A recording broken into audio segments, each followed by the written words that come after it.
This is what you wanted, Donald? Special forces from France, special forces from Denmark, special forces from Sweden, special forces from Germany, special forces from Canada, special forces from other European nations are all heading to nuke in Greenland to support the sovereignty of Greenland. This as Donald Trump's pick to become the next ambassador to Iceland thinks it's funny that after the United States annexes Canada and annexes Greenland, that he's going to become the governor of Iceland, and that'll become the 52nd or 53rd state. This is what this despicable regime is saying right now, and world leaders are asserting strength against Donald Trump, and Donald Trump is showing weakness. By the way, make sure you hit subscribe to our YouTube channel right now. The MeidasTouch Network is on its way to 6 million subscribers. We just started building out our Washington, D.C. bureau. You've seen our partnership with Status Quo with cameramen on the ground, reporters on the ground in Minneapolis. Make sure you subscribe right now. You may think you're subscribed, but you may not actually be subscribed.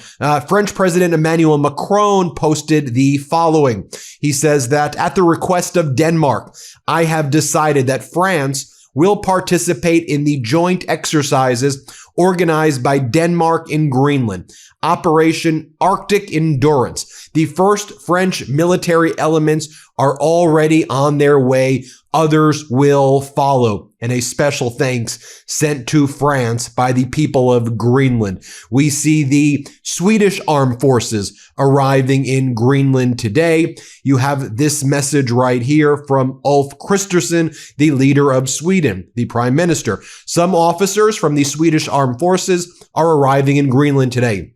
They are a part of a group of several allied countries. Together, they will prepare upcoming phases within the framework of the Danish exercise Operation Arctic Endurance. At Denmark's request, Sweden is sending personnel from its armed forces. We're seeing posts like this from Orla Jolson, who's on the ground there in Greenland. He posts the following as well from Nuuk. It is the flag, obviously, of Denmark, Greenland, NATO, European Union, standing strong, standing united. And this is what Greenland is choosing to be with.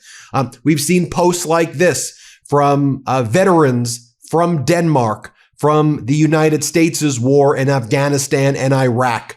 People saying, I was willing to die. I gave everything for the U.S. I gave my body, my life, my future, my soul. After 9/11, when the United States invoked Article 5, Denmark lost more soldiers per capita than any other country fighting alongside the United States. And this is how the U.S.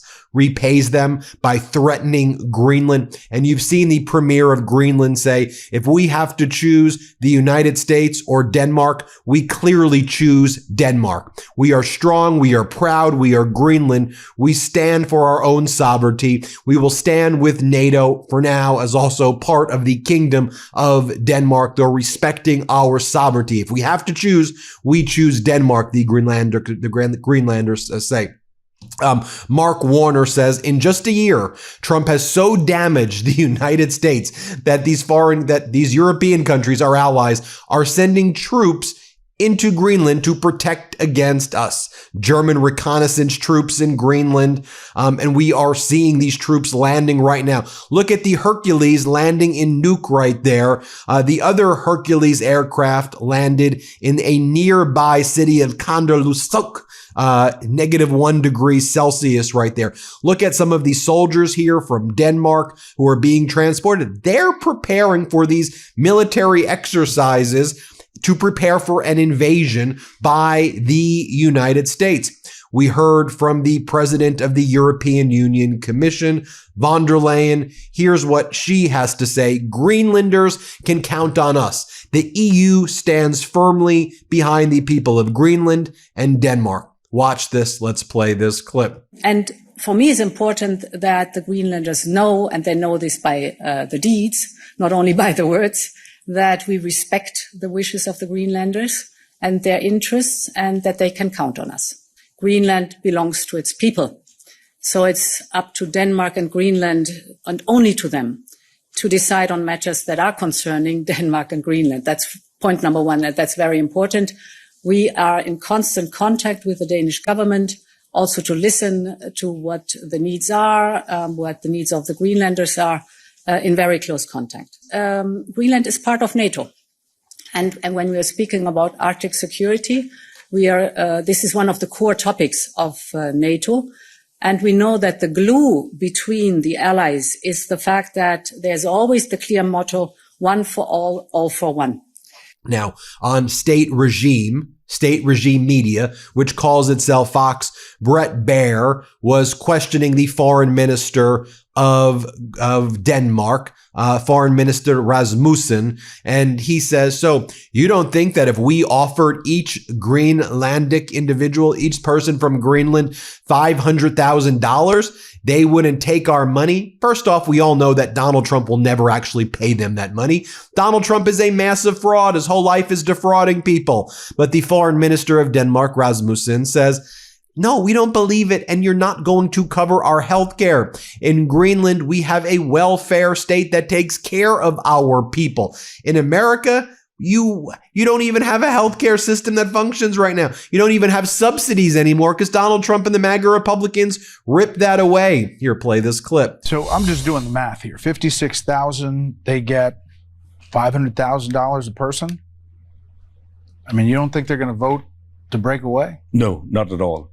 Because I think there's no way that U.S. will pay for a Scandinavian welfare system in Greenland, honestly speaking. You haven't introduced a Scandinavian welfare system. But you also don't believe. More from Foreign Minister Rasmussen, who talks about it's clear that the ambitions of the United States are to conquer Greenland. We've drawn our red lines. We made it clear today. That's what happened during our meeting with J.D. Vance and Marco Rubio. Play this clip. It stands crystal clear for me that the president's ambition is on the table. Of course, we have our red lines. I mean, this is 2026. You trade with people, but you don't trade people. And there's a third way forward. And that's what we agreed today, that we will now set up this high-level working group to explore whether there's a way forward where we can accommodate, which I totally agree, the president's concern and still respect, of course, the territorial integrity of the Kingdom of Denmark and the Greenlandic people's right to self-determination. This was more from Foreign Minister Rasmussen on state regime media. Play this clip. But you also don't believe the U.S. is going to invade Greenland, do you?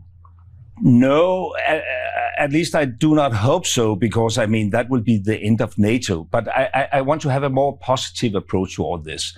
And I think it's important for me to say that we share the concerns. I mean, that's why we are investing heavily. We haven't received any military request from U.S. About stepping up in Greenland for the last 20 years. And we have this framework from 1951. We have a defense agreement. We all belong to NATO. And we think that our way forward should be that we, combine forces. So we share the concerns to some extent, but not the methods, if I could put it that way. So on the military side...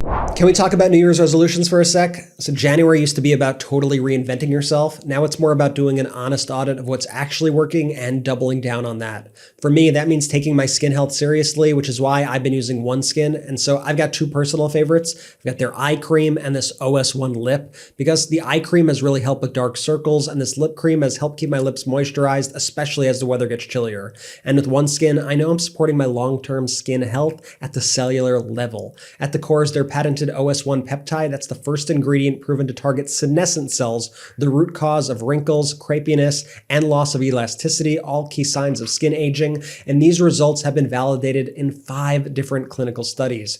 Customers consistently rave about how their skin is smoother, firmer, and healthier looking, with results that get better over time, improving both the appearance and the overall health of their skin. It's no wonder that OneSkin's products have over 10,000 5-star reviews. Born from over 10 years of longevity research, OneSkin's OS1 peptide is proven to target the cells that cause the visible signs of aging, helping you unlock your healthiest skin now and as you age. And for a limited time, OneSkin is making it even easier to stay consistent with up to 30% off your first 3 subscription orders when you use code Meidas at oneskin.co/Meidas. That's up to 30% off with code Meidas, MEIDAS. After you purchase, they'll ask where you heard about them. Please support our show and tell them we sent you.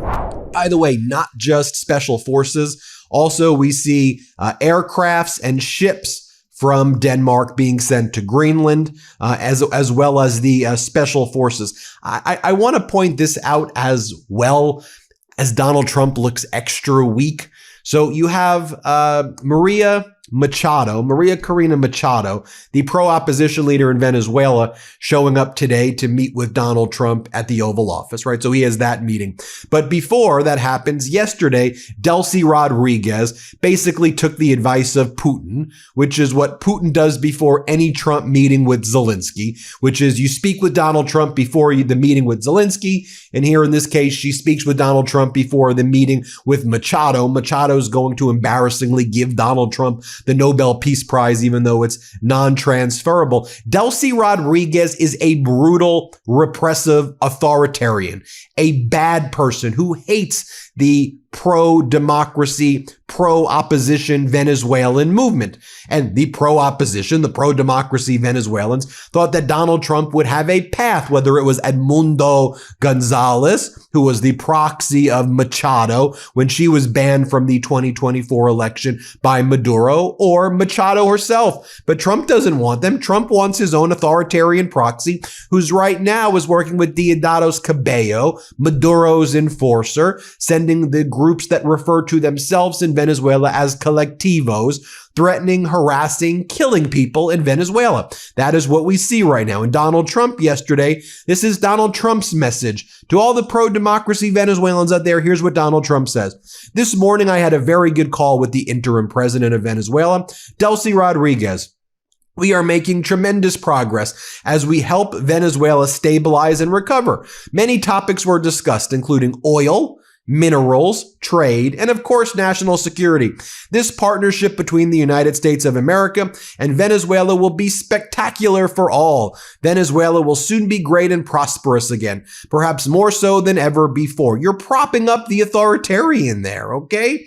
I want to talk about Iran in a moment too and what's taking place, but Delcy then writes, I held a long and courteous telephone conversation with the President of the United States, Donald Trump, conducted within a framework of mutual respect in which we addressed a bilateral work agenda for the benefit of our peoples, as well as pending matters between our governments. She's going to be firmly entrenched. Trump ain't supporting elections in Venezuela. He totally sold out Machado, who was out there kissing the MAGA gangster ring and going on state regime, embarrassing herself. That's what went down there. I want to talk about Iran now as well. Donald Trump promised the people of Iran who were protesting that he had their back. He said on January 2nd, if there's any killings at all by the Iranian regime, Trump said that he was going to send the American military and he was going to engage in military strikes. There are different estimates of the amount of people who have died in Iran, murdered by the Ayatollah's brutal regime. Okay, that number is anywhere from the low thousands. Some say as high as 20,000. There's an internet and overall technology blackout in Iran. So we don't know the scale and scope, but it could be 12,000, 20,000, 5,000. It is a lot. And so far, at least as of this recording, although this could change at a moment's notice, Trump has not taken the military action. According to sources, Donald Trump says he wants to deliver a swift and decisive blow to the regime, and he wants it to be definitive, and it must lead to the regime quickly collapsing. He does not want a war to drag on for weeks or months. And the military saying, we don't really have a good option that just takes them all out right away. You may create a massive situation there. So I think there's a pause taking place as a result there. But, I think it's important if you're going out and saying, we got your back, and now thousands are getting slaughtered. I think, it's something that should be addressed. But Donald Trump said yesterday that he was told that the killings in Iran have stopped. He's been told that on good authority, he says. This is what Donald Trump said yesterday. Here, play this clip. We have been notified and pretty strongly, but we'll find out what that all means. But we've been told that the killing in Iran is stopping, and it's stopped, and it's stopping. And there's no plan for executions or executions. So I've been told that on good authority. We'll find out about it. I'm sure if it happens, we'll all be very upset, including you will be very upset. But that's just gotten to me, some information that the killing has stopped, that the executions have stopped. They're not going to have an execution, which a lot of people were talking about for the last couple of days. Today was going to be the day of execution. Okay, let's talk about what's happening in China right now, in Beijing. Prime Minister Carney just landed in Beijing. Here's what he writes. Just landed in Beijing. The relationship between Canada and China has created opportunities and prosperity on both sides of the Pacific. We're ready to build a new partnership, one that builds on the best of our past and responds to the challenges of today. The challenges of today refers to Donald Trump and America's attack on multilateralism, cooperation, collaboration. Canada views China right now as a more reliable trading partner than the United States. That's the message that this is sending. And why wouldn't you, based on Donald Trump threatening to invade a NATO country right now and saying, I want it, I'm going to acquire it. Now, this meeting can result, I think, in EVs, electric vehicles coming from China into Canada. The way Canada right now has lots of factories to build American cars and buy American. Imagine if those EV plants from China now start to be built in Canada, fueling the Canadian economy. American manufacturing and cars suffer. Canada brings in these cheap and these really incredible EVs that are being built in China. That's where we have China then eases its restrictions on canola and other things that are important. China starts buying more oil from Canada, moves away from Venezuela, gets the good stuff from Canada, not that tarry stuff from Venezuela. Do you see what's unfolding before our eyes right now? I want to highlight what Jessica Tarlov had to say. Here's what Tarlov had to say on State Regime. She's the one good host on State Regime. Here, play this clip. But you have a pan-European fleet coming to back up Greenland. You have the Germans and the French. A European fleet. That's the funniest thing you said all day. No one would be happier They have one aircraft if carrier? NATO was disbanded than Vladimir Putin. And Kellyanne, you say, I don't know what liberals think about Russian, China influence. Donald Trump was the one who rolled out the red carpet, quite literally, for Putin, got nothing from it, then tried again, got nothing from it, and it's been those embarrassing Biden was in the White House. Okay, and Donald Trump Obama and Biden were in the White House. Not only did he not interfere in the election, that mess. but he wants what's best for Ukraine, which made everybody, including Zelensky, have to laugh out loud. Do not put this on liberals that we don't know who the real threat is. We have wanted sanctions on Putin that Trump had been unwilling to do. And you had folks who's like a bigger threat to liberals, Putin or ICE? Don't make her answer. Lol. That was cute. And here's an exchange that she had with Jesse Waters on State Regime. Let's play this clip. I just call Fox State Regime. It's called State Regime Media, whatever. CBS is State Regime. They're State Regime Media. Jessica, NATO called Trump daddy. Why won't they give daddy what he wants? Because sometimes daddy needs to be told no. That's just the By facts who? on the table. I pay. By who? By I pay by the hour for that. By anyone who has the guts to do it. And it seems like the Danish foreign minister, the Danish prime minister, the head of Greenland, that they've got the stuff. And they're saying NATO will disband if this happens. It will be an attack on a NATO country. Whose side are you on? I'm on the side of America Thank and you. also Greenland. Gotta go. No, we can't. No, absolutely not. Oh, okay.